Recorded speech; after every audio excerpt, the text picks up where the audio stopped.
శ్రీ గురుభ్యో నమః. శ్రీమాత్రే నమః. మా భక్తి టీవీని ప్రోత్సహిస్తున్నటువంటి మా ప్రేక్షకులందరికీ ధన్యవాదాలు తెలియజేస్తూ 6 జూలై 2025 నుంచి 12 జూలై 2025 వరకు గల కాలానికి రాశి ఫలితాలు తెలియచెప్పుకుందాము. ముందుగా గ్రహస్థితులు. వృషభ రాశిలో శుక్రాచార్యుల వారు ఉన్నారు. మిథున రాశిలో గురువుగారు రవి, కర్కాటక రాశిలో బుధుడు, సింహరాశిలో కుజకేతువులు, తులారాశిలో చంద్రుడు, కుంభరాశిలో రాహువు, ఇక మీన రాశిలో శనిగారు. వారాంతానికి వచ్చేటప్పటికి చంద్రుని యొక్క స్థితి మాత్రమే మారి ఉన్నది. అయితే గ్రహస్థితుల యొక్క ఫలితాలు కానీ, సమ్మేళనాల ఫలితాలు కానీ, అలాగే దృష్టుల యొక్క ఫలితాలు కానీ ఏ విధంగా ఉన్నాయి అని ఒకసారి పరిశీలన చేస్తే, గురు రవిల కలయిక గురు మూఢమిని తెలియజేస్తోంది. గురువు గారి యొక్క శక్తి కొంచెం తగ్గింది అన్నట్టుగా తెలియజేస్తోంది. అయితే ఇది శుభకార్యాలు చేయడానికి ఈ సమయంలో పనికిరాదు, కానీ ఇతరత్ర విషయాలలో గురువుగారి యొక్క దృష్టులు బాగా పనిచేస్తూ ఉంటాయి. ఇక ఎటువంటి ఇబ్బంది ఉండదు. అలాగే కుజకేతువుల యొక్క స్థితి గురువుగారు ఇచ్చే ఫలితాలతో సమానమైనటువంటి ఫలితాలు ఉంటాయి. కానీ రాహుగారి దృష్టి ఉంటూ ఉన్న కారణం చేత కానీ, కుజుని దృష్టి శనిగారి మీద ఉంటూ ఉన్న కారణం చేత కానీ కొన్ని రకాలైనటువంటి ఇబ్బందులు, సర్పదోషాన్ని సూచిస్తోంది, కోర్టు కేసుల్ని సూచిస్తోంది, అలాగే యాక్సిడెంట్లు, ఇక ఆపరేషన్స్, హార్ట్ అటాక్స్, రోడ్డు ప్రమాదాలు, అవి ఏ రూపకంగా అయినా ఉండొచ్చు. కాలి నడకన వెళ్తున్నా, సైకిల్ మీద వెళ్తున్నా, బైక్ మీద వెళ్తున్నా, మోటార్ సైకిల్ మీద వెళ్తున్నా, కార్లు, విమానాలు, ఇలాగా అన్ని రకాల వాహనాలు ప్లస్ కాలినడక ఏ రూపకంగా అయినా ప్రమాదాలని సూచిస్తోంది, కోర్టు కేసుల్ని సూచిస్తోంది, అన్నదమ్ముల కలహాలని సూచిస్తోంది. ఈ కలయికలు కానీ దృష్టిలు కానీ అంత మంచిది కాని కారణం చేత తప్పనిసరిగా కుజ కేతు రాహు శని గ్రహాలకి జపాలు చేయించుకోవాలి, లేదా స్తోత్రపారాయణాలు చెయ్యాలి, అలాగే దానం కూడా చెయ్యాలి. కొన్ని కందులు, కొన్ని మినుములు, కొన్ని ఉలవలు, కొన్ని నల్ల నువ్వులు వీలైనంత వరకు దానం చెయ్యండి. ఇది చాలా చెప్పదగినటువంటి సూచన. గ్రహస్థితుల విషయంలో ఇది ఏమాత్రం బాగలేని గ్రహస్థితి. అలాగే దేశకాలమాన పరిస్థితుల్లో కూడా చాలా ఇబ్బందులు ఉంటాయి. ఇది కూడా చెప్పదగినటువంటి సూచనగా తెలియచేస్తూ ఉన్నాను. అలాగే గురువు గారి యొక్క దృష్టి చంద్రుడి మీద ఉన్నది. ఇది మానసికంగా దృఢత్వాన్ని కలగజేసేటటువంటి పరిస్థితి. అలాగే ఒక మంచి మనస్సు అన్నమాట. అంటే మనకే ఒక్కొక్కసారి ఏదైనా రకరకాలైన ఆలోచనలు వస్తుంటాయి. అందులో కొన్ని మంచివి ఉంటాయి, కొన్ని ఇబ్బందికరమైనవి కూడా ఉంటాయి. అయితే ఆ ఇబ్బందికరమైన వాటిని మన బుద్ధి ఏం చేస్తుంది, ఇది ఇలాంటి ఆలోచన చెయ్యకూడదు అని చెప్పి అప్పటికప్పుడే మనని హెచ్చరిస్తుంది. మనం రెక్టిఫై అయిపోతాం. ఇక అలాంటిది కూడా లేకుండా పూర్తిగా మంచి ఆలోచనలకే తావిస్తూ మానసిక దృఢత్వాన్ని కలిగి ఉంటూ 10 మందికి ఉపయోగపడే విధంగా మన యొక్క ప్రవర్తన, మన యొక్క ఆలోచనలు ఉండేటట్టుగా చేస్తుంది. గురువు యొక్క దృష్టి అంత గొప్పది, పైగా చంద్రుడి మీద ఇంకా అద్భుతమైన దృష్టి.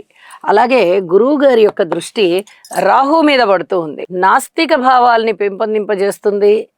అలాగే నాస్తిక భావాలు పెరుగుతూ ఒక్కసారిగా మనం ఇలాగ ఉండకూడదు, ఆస్తిక భావాల్ని తెచ్చుకోవాలి అని వారికి వారే వాళ్ళ యొక్క ఆలోచనలని సరి చేసుకునే విధంగా ఇక్కడ గురు దృష్టి రాహువు మీద ప్రసరిస్తూ ఉన్న కారణం చేత ఫలితం ఉంటుంది అని చెప్పి తెలియచేస్తూ ఉన్నాను. ఇక శనిగారి తృతీయ దృష్టి శుక్రాచార్యుల వారి మీద ఉంది. వైవాహిక జీవితంలో ఇబ్బందులు, ప్రేమ విషయంలో ఇబ్బందులు, అన్యోన్యత అనురాగాల విషయంలో ఇబ్బందులు, వ్యాపార విషయంలో ఇబ్బందులు, ఇవన్నీ ఉండడానికి అవకాశం ఉంది. తప్పనిసరిగా పరిహారాలు తెలియచేస్తున్నాను కాబట్టి ఇవన్నీ చేసుకోండి. ఈ చెప్పినటువంటి గ్రహ స్తోత్రాలు తప్పనిసరిగా పఠించండి. ఇక రాసుల్లోకి వెళ్దాం.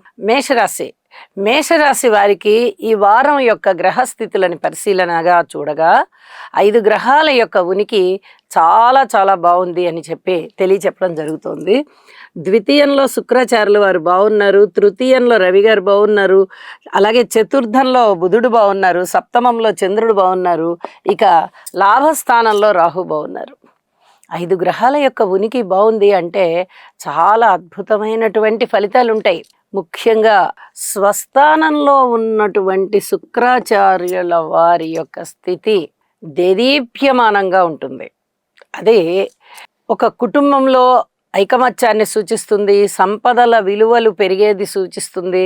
అలాగే సంపదలు మీకు వచ్చి వనగూరడం కూడా కనిపిస్తోంది.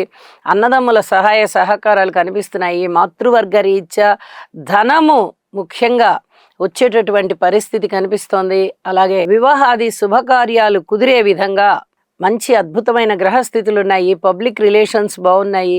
రాజకీయ నాయకులు బాగున్నారు. అలాగే వివాహాది శుభకార్యాలు కుదరడానికి అనుకూలంగా ఉంది. మీ మాట విలువ బాగా పెరుగుతుంది.